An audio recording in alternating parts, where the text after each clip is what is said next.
ভাঙড়ে এবার কে জিতছে? ভাঙড়ে নওশাদ সিদ্দিকী ৮১,০০০ ভোট পেয়েছে, তাই শওকত মোল্লা পালিয়ে গেছে। না, খুঁজে পাওয়া যাচ্ছে না। আর খুঁজে পাওয়া যাচ্ছে না। ভাঙড়ে কি পাওয়া যাবে আগামীকাল? না, আর আসে এখানে ভাঙড়ে অস্তিত্ব থাকবে না ওরা। এবারে ভাঙড়ে কে জিতছে 2026 সালে? 2026 সালে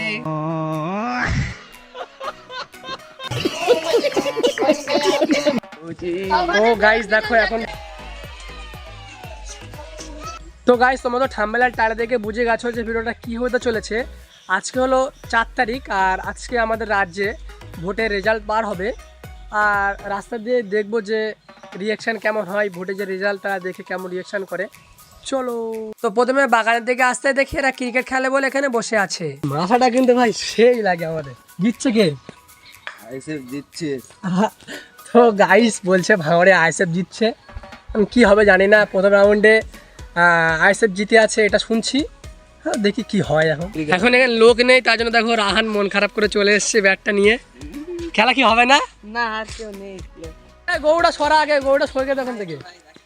সাইডের দিকে একটু করে দে, সাইডের দিকে হয়ে যাবেন। ভাই কোথায় যাচ্ছিস বলদিন তুই? ওই সাইডটা কেন, ওই সাইডটা ঘুরে আয়। ঘোড়া ঘোড়া ঘোড়া। গাইস দেখো মোটামুটি 10-15 মিনিট পরে আমাদের লোকজন প্রায় চলে এসছে, এক মাচা লোক। এবার খেলাটা শুরু হবে। তাড়াতাড়ি ভেঙে গেলে তাড়াতাড়ি। আমাদের ধোনি, এটা কি বলে, ধোনি সিং না রিঙ্কু সিং? চলো চলো তাড়াতাড়ি চলো ভাই, প্রথম ম্যাচে শুরু হোক। ঠিক আছে। ও গাইস দেখো খেলা প্রায় শুরু হতে চলেছে। তুমি খেলেগা? তুমি খেলেগা? সব ফিল্ডিং রেডি আছে, চলো ব্যাটিং করো। সুন্দর খেলা, মারো। এটা 4 হয়ে গেল গাইস। চার বলে আমাদের 16 রান হয়েছে মোট। তো গাইস আমরা মোট 44 রান তুললাম 6 ওভারে আর 45 টার্গেট। এখন এরা ব্যাটিং নেমে গেছে, দেখি এরা জিততে পারে কিনা। তো গাইস ম্যাচটা আমরা জিতে গেলাম, ওদের মোট 37 রান হলো আর কয়েকটা রানের মানে ব্যবধানে ওরা ম্যাচটা হেরে গেল। গাইস এখন হচ্ছে গিয়ে বিকাল 3টে বাজে আর এখন ভাঙড়ে আমাদের কে জিতবে তো সেটা জিজ্ঞাসা করবো ওদেরকে। তো চলো দেখি ওরা কি বলে। এবারে ভাঙড়ে কে জিতছে 2026 সালে? 2026 সালে বলতে গেলে শওকত মোল্লা তো পালিয়েছে, হ্যাঁ। তার মানে এখন এখানে আছে কে? ভাইজান। তার মানে ভাইজান। হ্যাঁ, তার মানে অবশ্যই ভাইজান জিতবে। তো ভাইজান কত ভোটে এগিয়ে রয়েছে এখন? এখন 14 রাউন্ডে 81,000 জিতে আছে।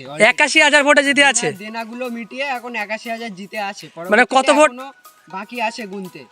তাহলে মোট কত ভোট পাবে আইএসএফ? আইএসএফ মিনিমাম কম করে 1 লাখ। 1 লাখ টপকে যাবে? কম করে 1 লাখ। আচ্ছা ঠিক আছে। বেশি হতে পারে।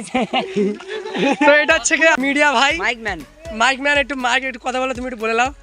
নওশাদ সিদ্দিকী ৮১,০০০ ভোট পেয়েছে, তাই শওকত মোল্লা পালিয়ে গেছে। পালিয়ে গেছে, বুঝতে পেরেছো? মানে খুঁজে পাওয়া যাচ্ছে না। আর খুঁজে পাওয়া যাচ্ছে না। ভাঙড়ে কি পাওয়া যাবে আগামীকাল? না, আর আসে এখানে ভাঙড়ে অস্তিত্ব থাকবে না। গাইস দেখো এরা মুখে আবির মেঘে কি করেছে, কারণ আমাদের ভাঙড়ে এবার আইএসএফ জিতে গেছে, অনেক অনেক ভোটে লিড দিয়েছে আমাদের নওশাদ সিদ্দিকী। তো আজকে এই ভিডিওটা এই পর্যন্ত শেষ করলাম, দেখা হচ্ছে নেক্সট কোনো ভিডিওতে।